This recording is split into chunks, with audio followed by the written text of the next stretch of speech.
Okay now students let's continue our topic. Students कल के topic में मैंने आपको बताया था कि ब्रिटिश रूल जो आया था, आपका जो ब्रिटिश साम्राज्य शासन था उसमें आदिवासी लोगों का कंडीशन किस तरीके से थी, ये हम डिस्कस कर रहे थे। तो उसी में अब आ रहा है कि जो शिफ्टिंग कल्टीवेटर्स थे, यानी जो शिफ्टिंग कल्टीवेशन करते थे, ऐसे ट्राइबल पीपल्स की कंडीशन किस तरीके से थी, उनकी स्थिति क्या थी, ये बता रहे हैं। शिफ्टिंग कल्टीवेशन को मैंने आपको इन प्रीवियस क्लास में डिस्कस किया था। The British were against shifting agriculture, जो ब्रिटिशर्स थे वो शिफ्टिंग एग्रीकल्चर के खिलाफ थे। They wanted these tribes to settle down and to be civilised.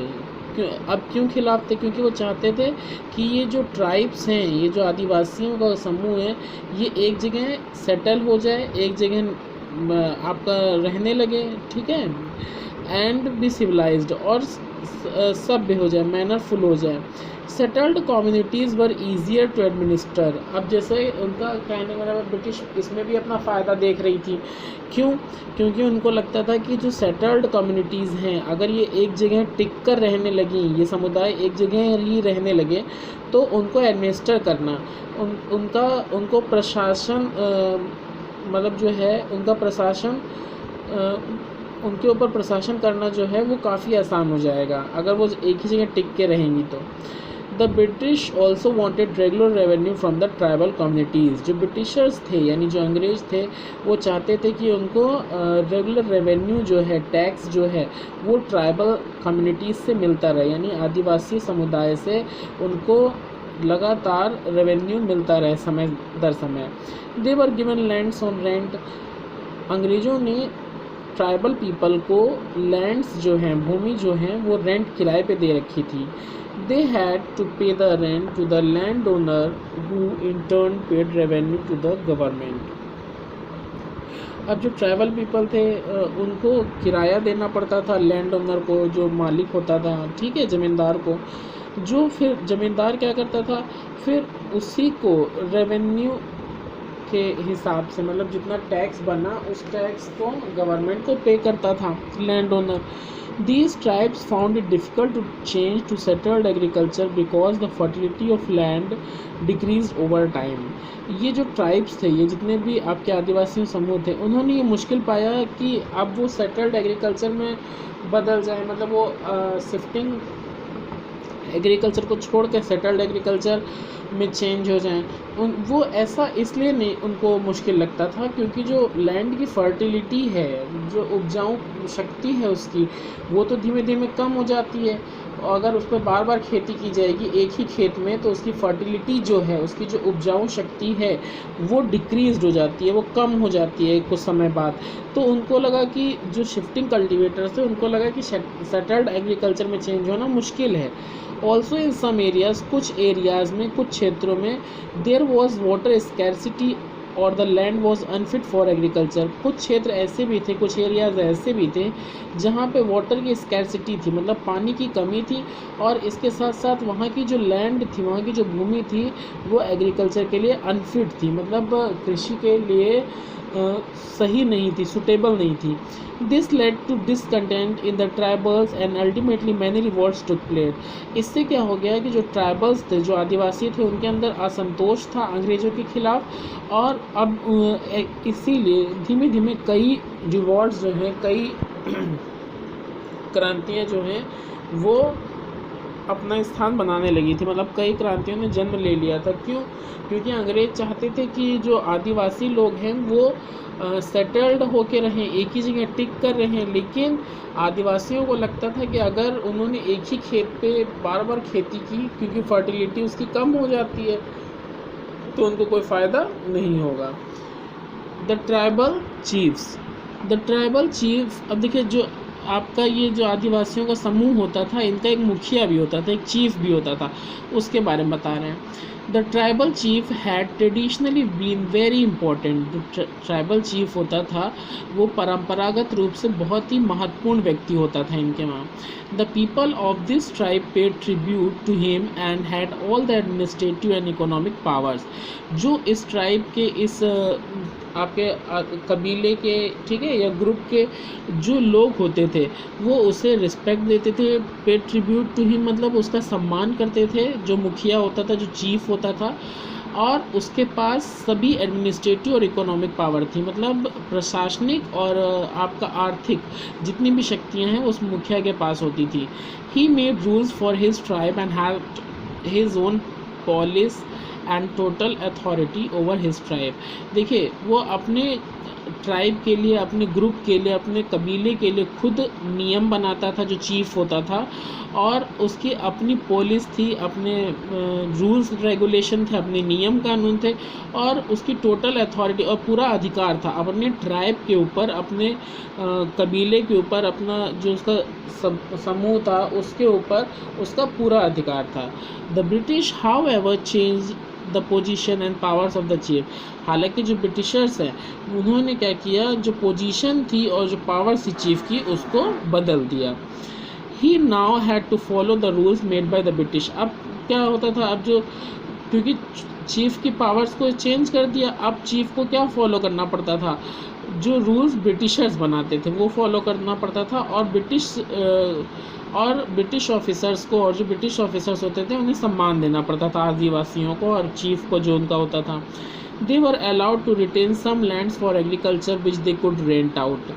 और ब्रिटिशर्स ने क्या करता था, उन ब्रिटिशर्स ने कुछ लैंड्स जो थे वो एग्रीकल्चर के लिए उनको अलाउ कर रखे थे आदिवासियों के समूह को, जिसका उनको किराया भी देना पड़ता था, ठीक है, विच दे कुड रेंट आउट, मतलब जो समझ लीजिए उनको एक किराएदार की तरह उस पर रहना होता था।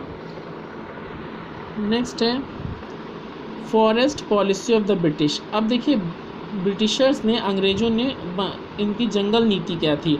जंगल नीति मतलब फॉरेस्ट पॉलिसी कहने का मतलब क्या था, देखिए मैंने आपको बताया था जो ट्राइबल पीपल्स होते थे वो जंगलों में रहते थे, फॉरेस्ट में रहते थे, और फॉरेस्ट में रहने के साथ साथ फॉरेस्ट प्रोडक्ट्स का इस्तेमाल भी करते थे, यूज़ भी करते थे जितनी उनकी ज़रूरत होती थी, ठीक। लेकिन ब्रिटिशर्स जब आए, अंग्रेज़ जब आए, उन्होंने जितने भी ये ट्राइबल पीपल थे उनसे लैंड को, फॉरेस्ट को ले लिया, और ये कहा, ये बहाना बताया कि जो ट्राइबल पीपल हैं वो फॉरेस्ट प्रोडक्ट का वेस्टेज करते हैं, ठीक है। इससे क्या हुआ कि उनको उनके लैंड से हटा दिया गया, तो भी कई रिवॉल्ट्स आपके यहाँ से अरोज हुए, पैदा हुए। देखिए आपका पहला यहाँ पे बता रहे हैं क्या थी फॉरेस्ट पॉलिसी ब्रिटिश की। The tribal community was surely affected by the forest policy introduced by the British. जो आपका ट्राइबल कम्युनिटी था, जो आदिवासी समुदाय था, वो श्योरली निश्चित रूप से प्रभावित हुआ ब्रिटिश की जो फॉरेस्ट पॉलिसी ब्रिटिशर्स ने इंट्रोड्यूस की, जो नई उन्होंने जंगल नीति बनाई, उससे जो आपका आदिवासी समुदाय था वो निश्चित रूप से प्रभावित हुआ। The British needed coal and wood from the forest. जो ब्रिटिशर्स थे, जो अंग्रेज़ थे, उनको कोयला और लकड़ी की ज़रूरत होती थी जंगलों से। The expansion of railway in India heavily devastated the forest resources. और जो आपका रेलवे का एक्सपेंशन हुआ, रेलवे का जो ये इतने आपका काफ़ी ज़्यादा स्प्रेडिंग हुआ, रेलवे जो थी उसको इंडिया में उसका धीमे धीमे बढ़ोतरी होने लगी। इससे क्या हुआ कि जो फॉरेस्ट रिसोर्सेज थी वो बहुत बुरी तरीके से प्रभावित हुई। डेवेस्टेटेड मतलब प्रभावित हुई, नष्ट हुई, ठीक है। जंगलों के जितने भी संसाधन थे उसको रेलवे में ज़्यादातर इस्तेमाल किया जाने लगा।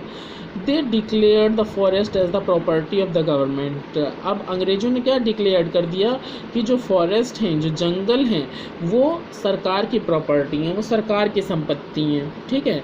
मैनी फॉरेस्ट वर डिक्लेयर्ड एज रिजर्व्ड। बहुत से फॉरेस्ट को, बहुत से जंगलों को रिजर्व कर दिया गया, मतलब आरक्षित कर दिया गया कि उसमें और कोई नहीं रहेगा, और ये जो है ये रिजर्व है, इसमें कोई और नहीं आ सकता, मतलब कोई भी आदिवासी समूह को इसके चीज़ों का इस्तेमाल करने पे प्रोहिबिटेड है, मना किया जा रहा है, और वो यहाँ रह भी नहीं सकते।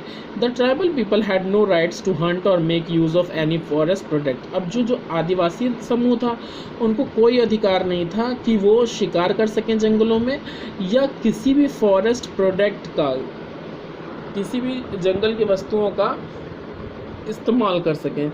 Many tribes were heavily dependent on forest product. देखिए मैंने बताया था आपको बहुत से ट्राइब्स जो थे, क्योंकि ये जंगलों में ही रहते थे, तो ऐसे बहुत से ट्राइब्स जो थे वो हैवली डिपेंडेंट थे फॉरेस्ट प्रोडक्ट्स पे, काफ़ी ज़्यादा मात्रा में, अमाउंट में डिपेंडेंट थे, इसी पे वो आश्रित थे। The compensation paid by the government did not reach them.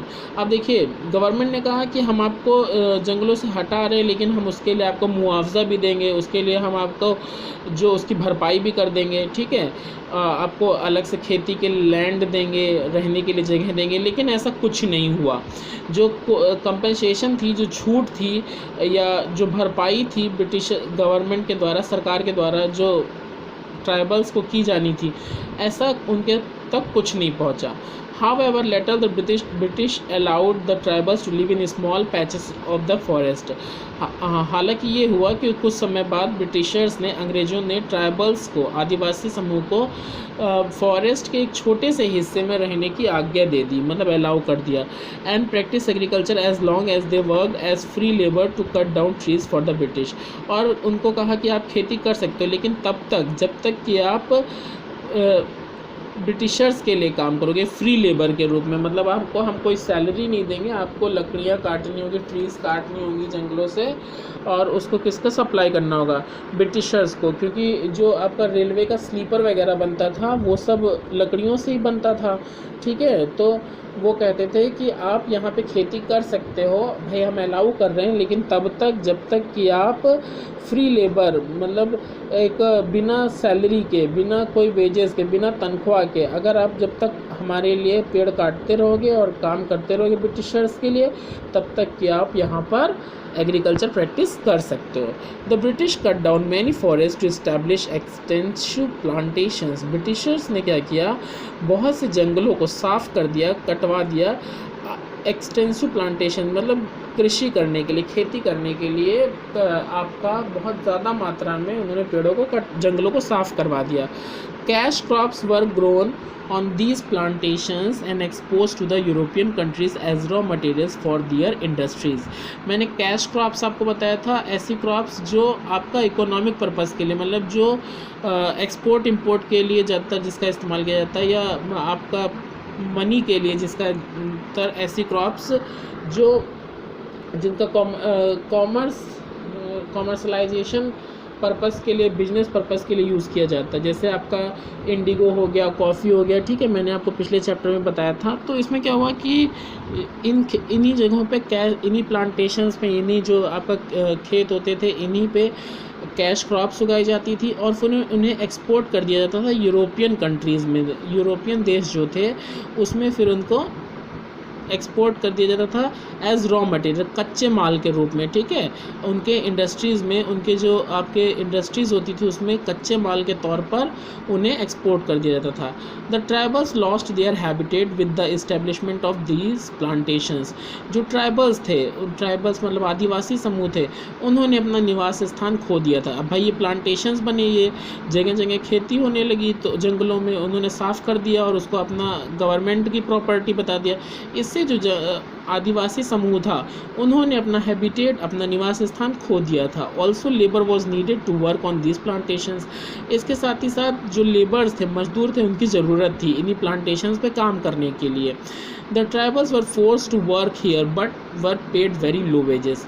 जो ट्राइबल्स थे, जो आदिवासी थे, वो मजबूर थे इन यहाँ पे काम करने के लिए। क्यों? क्योंकि अब उनके पास और जंगल के प्रोडक्ट्स का इस्तेमाल वो कर नहीं सकते थे, शिकार कर नहीं सकते थे, तो मजबूरी में उनको यहाँ पे काम करना पड़ता था, लेकिन उनको बहुत ही लो वेजेस, बहुत वेजेस माने आपका तनख्वाह, ठीक है, सैलरी, जो उनको सैलरी मिलती थी बहुत कम मिलती थी उस काम को करने के लिए, ठीक है। स्टूडेंट ये हिस्ट्री रिव्यू में देखिए, आपका जो एक्सपेंशन था रेलवेज़ का, यानी जो ये रेलवेज़ का जो लगातार एक्सपेंशन माने जो बढ़ोतरी हो रही थी, उसने फॉरेस्ट रिसोर्सेज को भारत में बहुत नुकसान पहुंचाया। डेवेस्टेट मतलब बहुत नुकसान पहुंचाया।